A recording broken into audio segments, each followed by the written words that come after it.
Hello everyone, welcome to DS net education. मेरा नाम दिव्या सोनी है। कैसे हैं आप सभी? उम्मीद करती हूँ आप सभी लोग अच्छे हैं। जैसा कि हम सभी को पता है कि यूजीसी नेट में का जो 2021 को जो एग्ज़ाम होने वाला था वो पोस्टपोन हो चुका है। 3-4 दिन पहले नोटिफिकेशन आया था। हम सभी को पता है कि एग्ज़ाम जो है पोस्टपोन हो चुका है।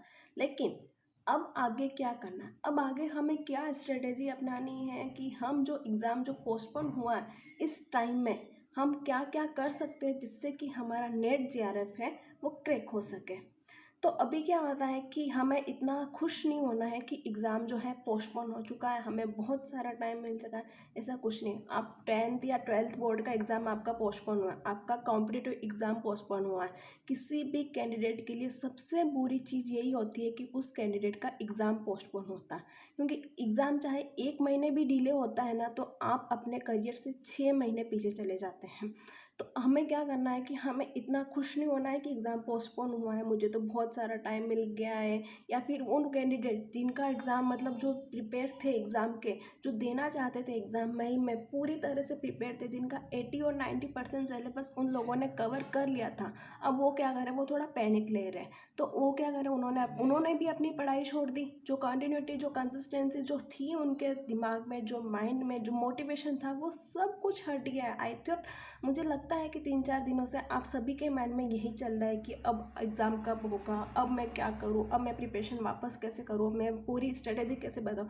तो मैं उन दोनों कैंडिडेट के लिए बताऊँगी कि जिन्होंने प्रिपरेशन अभी जस्ट स्टार्ट की है नेट जेआरएफ के लिए, और वो कैंडिडेट जो पिछले 5-6 महीने से प्रिपरेशन कर रहे थे और जो मई में एग्ज़ाम देने वाले थे। तो फर्स्ट अगर मैं बात करूँ, वो कैंडिडेट जिनकी 20 या 30% प्रिपरेशन हो चुकी है या जिन्होंने अभी अभी स्टार्ट की है। तो अगर मैं पिछले साल जो एग्ज़ाम था, पिछले साल भी कोरोना था, तो एग्ज़ाम बहुत बार पोस्टपोन हो गए, सितंबर में जाके हुआ था। तो जिन कैंडिडेट ने जिन्होंने मई में स्टार्टिंग की थी, एग्ज़ाम प्रिपरेशन की स्टार्ट किया था, तो उन लोगों ने नेट ही नहीं, उन लोगों ने तो जेआरएफ निकाला। तो आप भी अगर आपने स्टार्ट किया है तो आप ये मत सोचो कि मेरी कुछ तैयारी नहीं है, मैं कैसे करूँगी या मैं कैसे करूँगा। तो आपके लिए तो सबसे, आपके माइंड में तो और भी ज़्यादा मोटिवेशन होना चाहिए कि मुझे तो पढ़ना है। तो सबसे पहले फर्स्ट थिंग आप कर सकते हो कि आपको एक सिलेबस जो है, जो मैंने पिछले मेरे वीडियोस हैं उनसे गो थ्रू हुई है, आप सबसे पहले सिलेबस से गो थ्रू है, देखिए, पढ़िए कि सिलेबस में क्या है, क्या क्या टॉपिक्स है जो आप कवर पहले कर सकते हो, क्या टॉपिक्स आप बाद में कवर कर सकते हो। फिर सेकंड चीज़ आती है कि आप प्रीवियस ईयर क्वेश्चन सॉल्व कीजिए। प्रीवियस ईयर क्वेश्चन ऐसे नहीं कि आप 2004 से 2020 तक आप क्वेश्चन सॉल्व कर लो और आपको मतलब 2004 से तो आपके क्वेश्चन सॉल्व होते जाएंगे, लेकिन एग्ज़ाम का लेवल अब वो नहीं है। एनटीए ने 2018 के बाद जो एग्ज़ाम का लेवल है वो बिल्कुल ही चेंज किया है। मतलब आपको आइडिया भी नहीं रहता कि क्वेश्चन कहाँ से आता है और कैसे सॉल्व करना है। तो मेरा ये मानना है कि आप प्रीवियस ईयर क्वेश्चन सॉल्व करो, तो 2014 से 2020 तक के, ऐसा नहीं कि आप 2004 से लेके बैठो। अगर फिर भी लगे कि आपके पास टाइम बहुत कम है, तो आप 2018 से 2020 तक के पेपर सॉल्व कर सकते हो। वो आपके लिए बहुत, मतलब मैं कह रही हूँ, बहुत ज़्यादा हेल्पफुल रहेगा। फिर प्रीवियस ईयर क्वेश्चन आप सोल्व करते हो, फिर आपको क्या रहता है, एग्ज़ाम का लेवल पता रहता है, पेपर पैटर्न पता रहता है, किस टाइप के क्वेश्चन आते हैं, कौन से यूनिट्स में कितने क्वेश्चन आते हैं और किस टाइप के क्वेश्चन पूछे जाते हैं।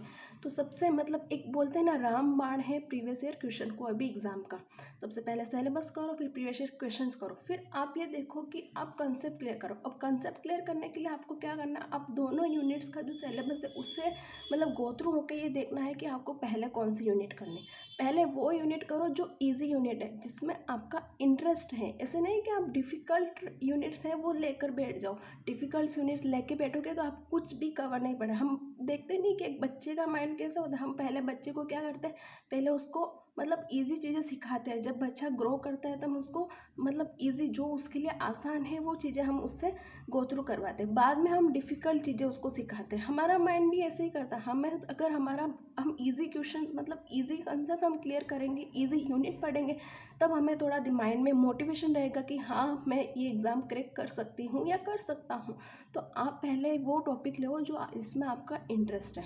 सेकेंड थिंग है कि हमारे पेपर पैटर्न में 2 टाइप के पेपर है, paper first and paper second. Paper second है जो हमारा सब्जेक्ट से रिलेटेड है, और पेपर फर्स्ट क्या है, जनरल पेपर है। तो मेरा ये मानना है कि आप पेपर फर्स्ट पे थोड़ा ज़्यादा ध्यान दो, क्योंकि टाइम बहुत कम है। हमें क्या करना, हमें ये मान के चलना है कि मुझे एग्ज़ाम क्रैक करना है। तो आप पेपर फर्स्ट है उस पर ध्यान दो, क्योंकि वो थोड़ा स्कोरिंग है और थोड़ा ईजी भी है इन कंपेरिजन ऑफ पेपर 2। और जिसमें वो यूनिट्स है, ऐसे ऐसे कुछ यूनिट्स हैं जो आप मतलब इजीली कवर कर सकते हो, जैसे कि डेटा इंटरप्रिटेशन हो गया, आरसी हो गया, कम्युनिकेशन हो गया, आईसीटी हो गया। वो टॉपिक आप इजीली कवर कर सकते हो, क्योंकि आप मतलब 8th या 9th 10th के बाद आप ये चीज़ें पढ़ते आए हो, तो आप आई होप आप सब मतलब वो चीज़ें कवर कर सकते हो। और पेपर सेकंड में क्या होता है कि वही चीज़ें जो हम लोगों ने ग्रेजुएशन और पोस्ट ग्रेजुएशन में पढ़ी थी, तो आप क्या करना है उसमें थोड़ा और डिटेल में पढ़ सकते हैं अगर आपको कोई भी टॉपिक न्यू लगे।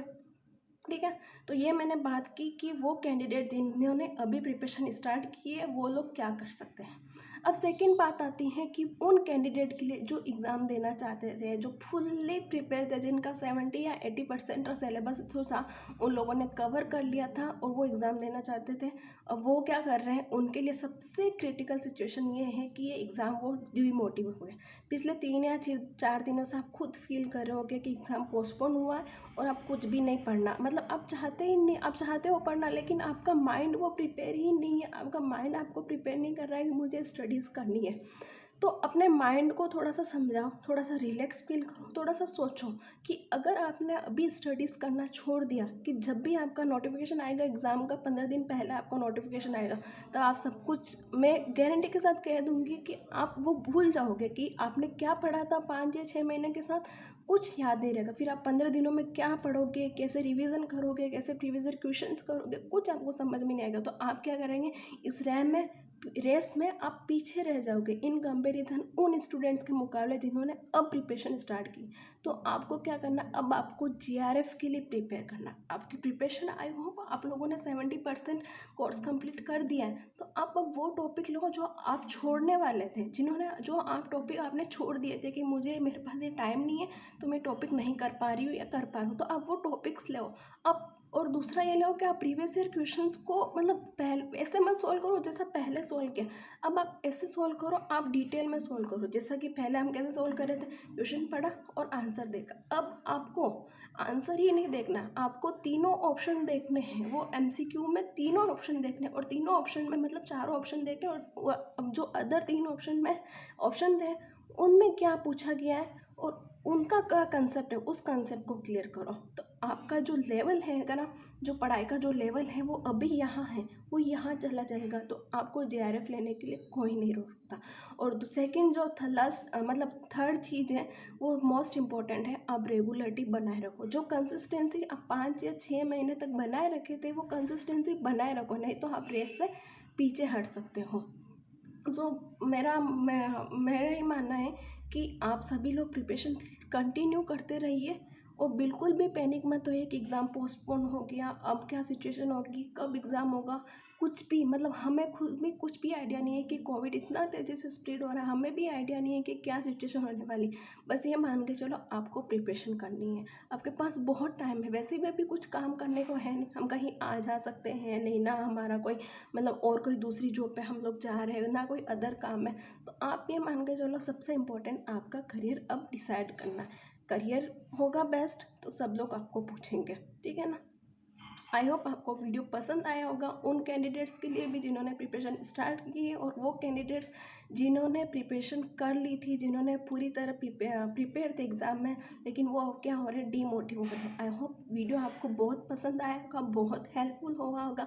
तो लाइक कीजिए, शेयर कीजिए उन कैंडिडेट के साथ भी जो इस सिचुएशन से निकल रहे, मतलब उस सिचुएशन से अभी हो रहे हैं, मतलब गो थ्रू हो रहे हैं, तो उन्हें भी इस सिचुएशन से बाहर निकालिए, उन्हें भी मोटिवेट करिए एग्ज़ाम के लिए, और रेगुलरिटी बनाने को करिए।